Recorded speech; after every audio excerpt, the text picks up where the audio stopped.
be giving you the update on the impact of the coronavirus pandemic on the global, African, and Nigerian economy. Here are the following updates at the moment.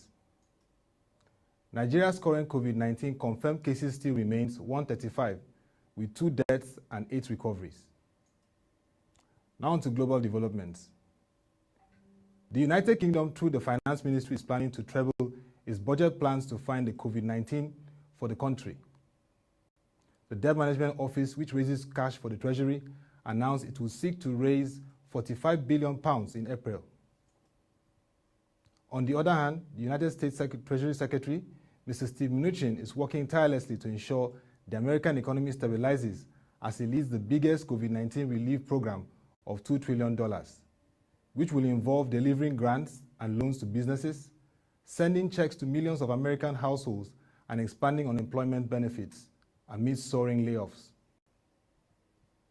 In Nigeria, the Central Bank of Nigeria is mobilizing efforts to the private sector-led coalition against coronavirus, COCAVID, to provide robust and well-equipped isolation centers across the 6 geopolitical zones and the support for National Center for Disease Control, NCDC, in its work on the COVID-19 containment. For our 3 p.m. discourse today, we have our guest, a strategic management consultant, Mr. John Wasey. Nice to have you, sir. Thank you. I'm glad to be here.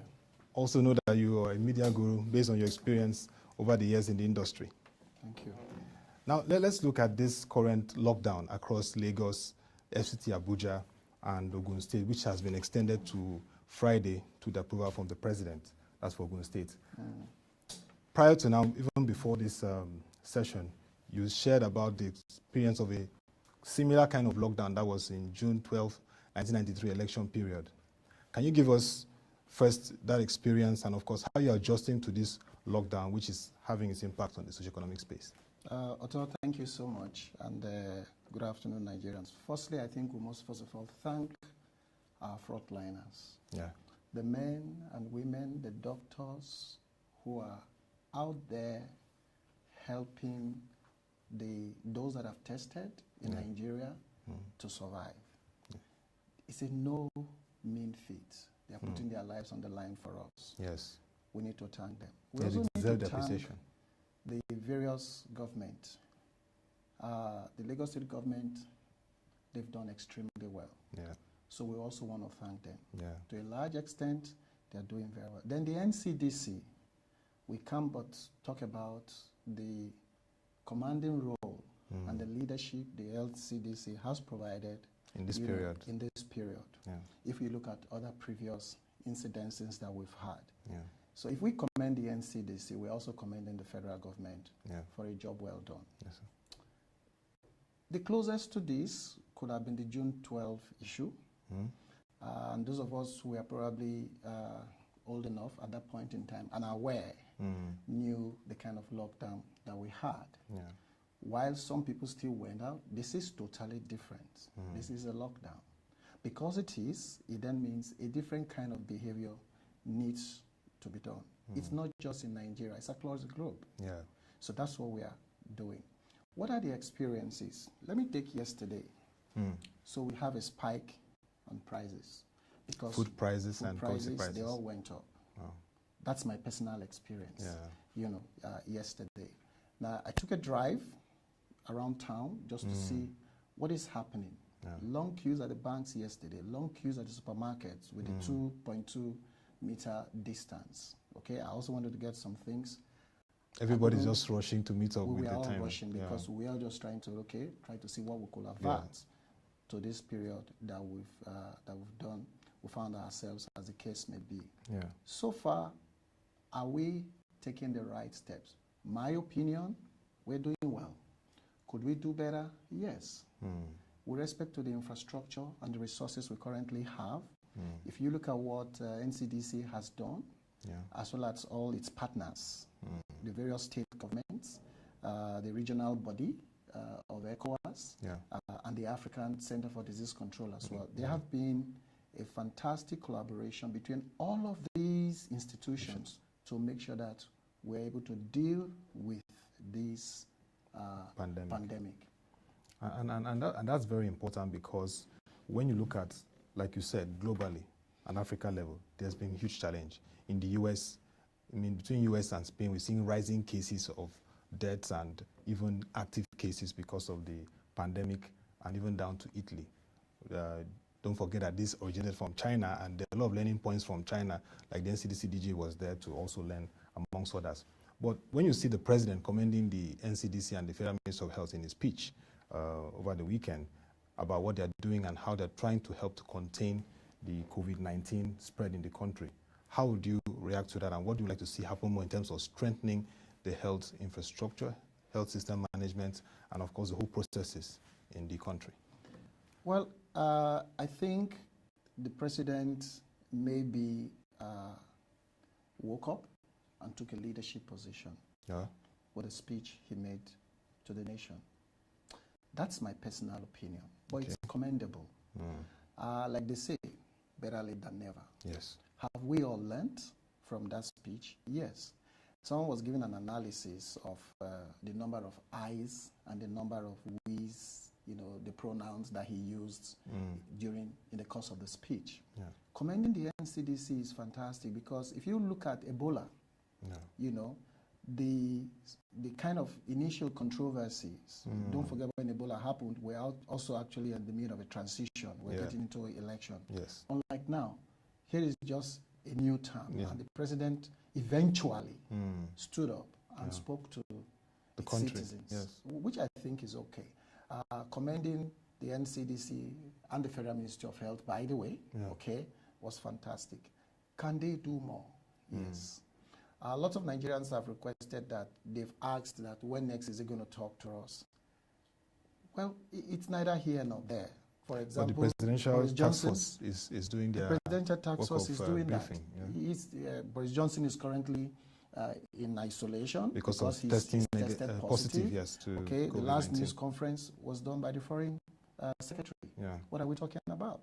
So if these have been delegated, and those that delegation has been given to authority and they are doing their job, we should commend them. Okay, now you talked about the private sector. Yes. In the speech. We must thank our private sector. But what this is telling us is that every one of us in public governance, in the public space, we should be doing some level of reflection.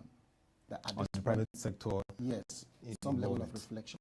What is the kind of benefits as private sector individuals? Before you look at the contribution, what is the benefits that they've put in place for their staff or employees and dependents in cases like this? Yes, because the lockdown means a lot of things. I mean, like layoffs, like I said initially, as we're seeing in the US and even in Canada.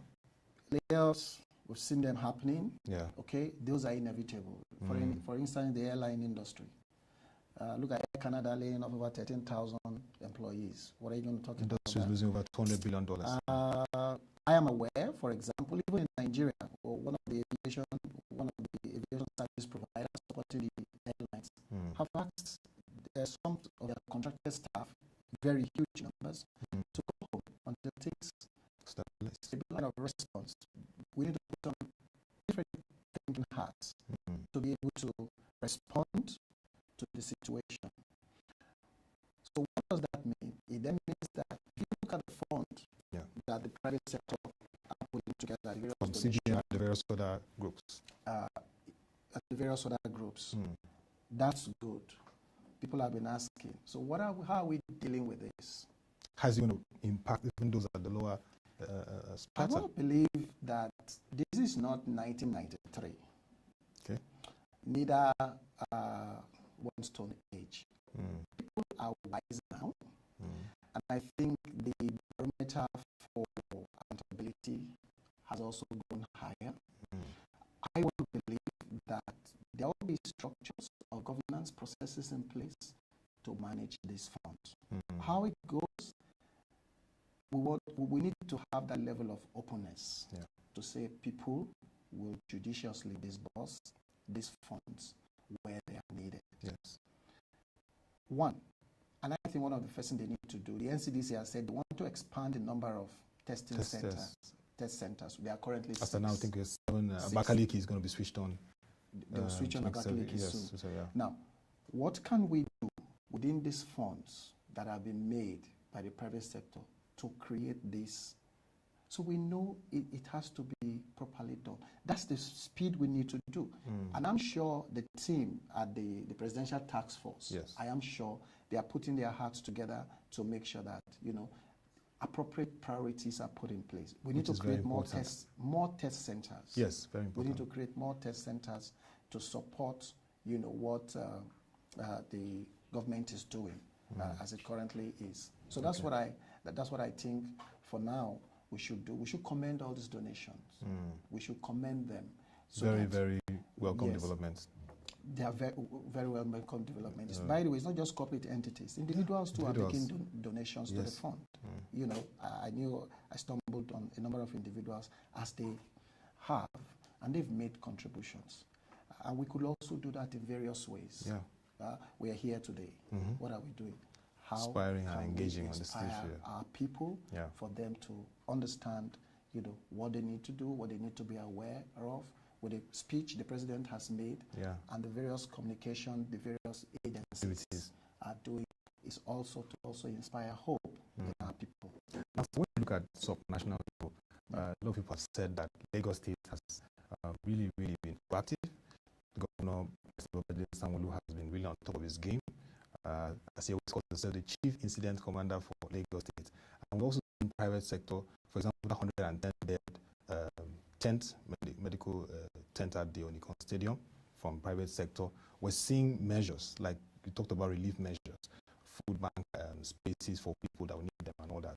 What are the points for other states, for what Lagos has been able to achieve in terms of the whole network and strategy to contain COVID-19? Well, Lagos is not a center of excellence for other sub-national governments, other state governments, as the case may be, is you don't need to reinvent the wheel. In every state, we have organizations. We also have individuals.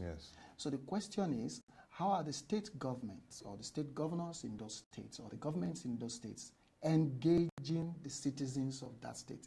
We're in a season where governance has changed. It's participatory. The command and control for you to be able to get the kind of support you need in society has changed. You need that political will, that's capital, that engagement. That's what you find in Lagos. Okay? During the Ebola situation, when Tunde Fashola was there, that's exactly what the guy did. So governance has changed. It's participatory. You need to engage people, and that's why you see people are giving specifically for the federal fund, and they're also giving specifically to who? To Lagos. Even the federal government gave 10 billion to the Lagos State government. So you could see, Lagos is not surprising because, like here's the economic hub. There are multiple entries into Lagos. You have land, you have sea, and you have road entry into Lagos. So that's only normal. However, the federal government could donate 10 billion into the Lagos State Port. Why? Because it's for leadership. I made a comment somewhere and somebody said leaders are born. I said in times of crisis. I said no, leaders are not born in times of crisis. Leaders are seen by the actions that they take. So yes, we will comment. To go back to your question, other states governors, they know citizens from their states, irrespective of where they reside.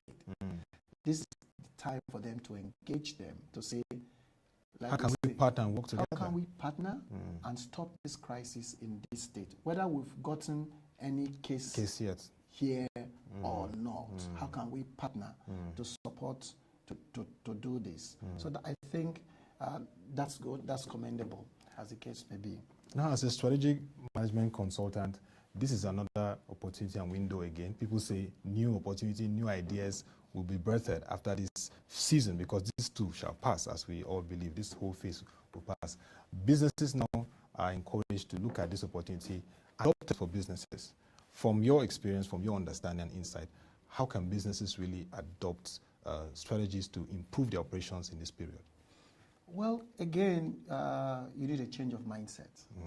we're in an unusual time. However, this time has actually for workplace behaviors or for workplace changes, for productivity improvement. This has been on maybe about a decade now.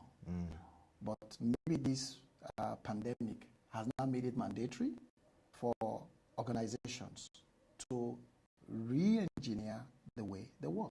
Yeah. That's one. Two, my experience over the years, I'm a mobile worker. I work wherever I am. My work goes with me. Wow. So that means, by virtue of the kind of work that I do, I rely a whole lot on technology. So what are organizations supposed to do? And I think a number of organizations have been rolling out the business continuity plans, at this time, which is why you find some banks, they have a certain number of departments that are also going to be working within this lockdown, all right, with the appropriate permissions from the authorities, as the case may be. However, people are also working remotely.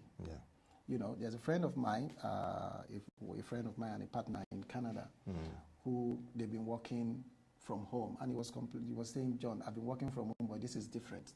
I'm on conference call in excess of 4 hours. Wow. So what do people need to do?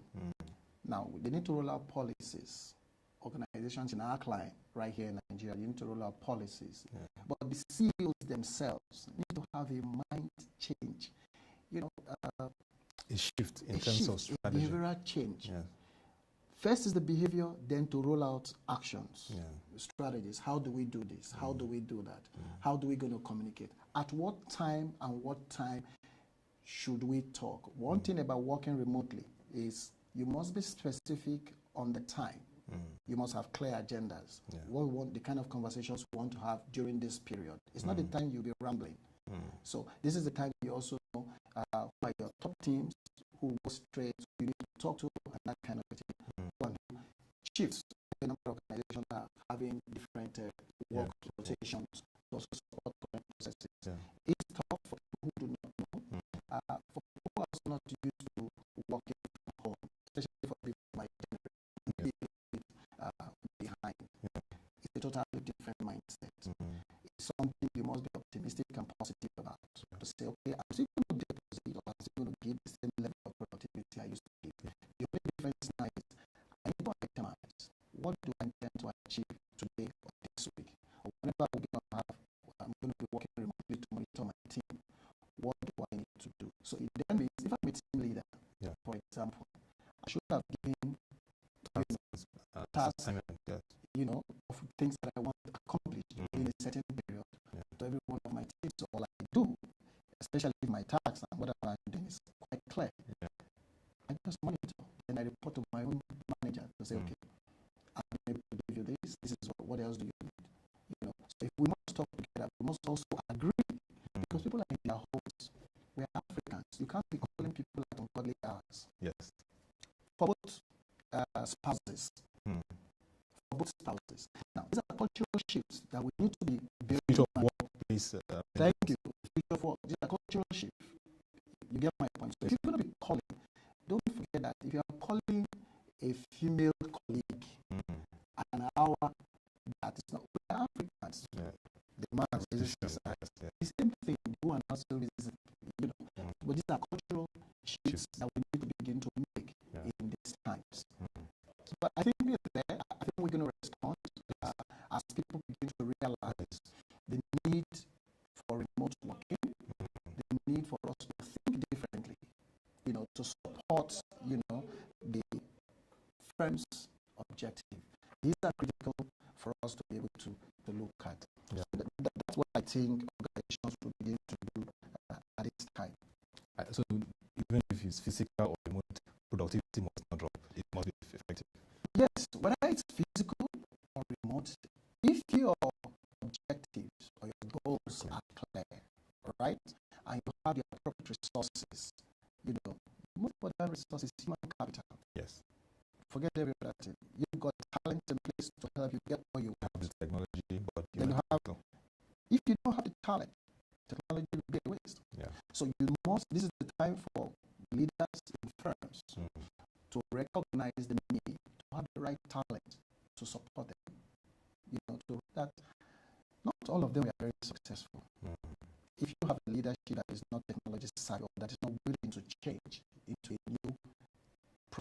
technology is enabling. It becomes a challenge. It becomes a challenge. It becomes a challenge. Quite interesting.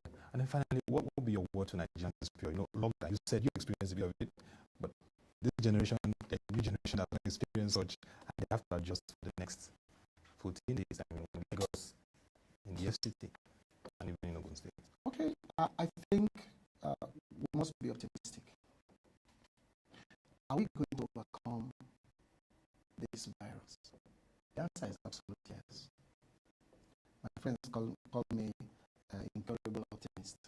But science has proven, our current level of human development has proven that man has always overcome every challenge. Else, we will have been extinct in some other climes as we speak.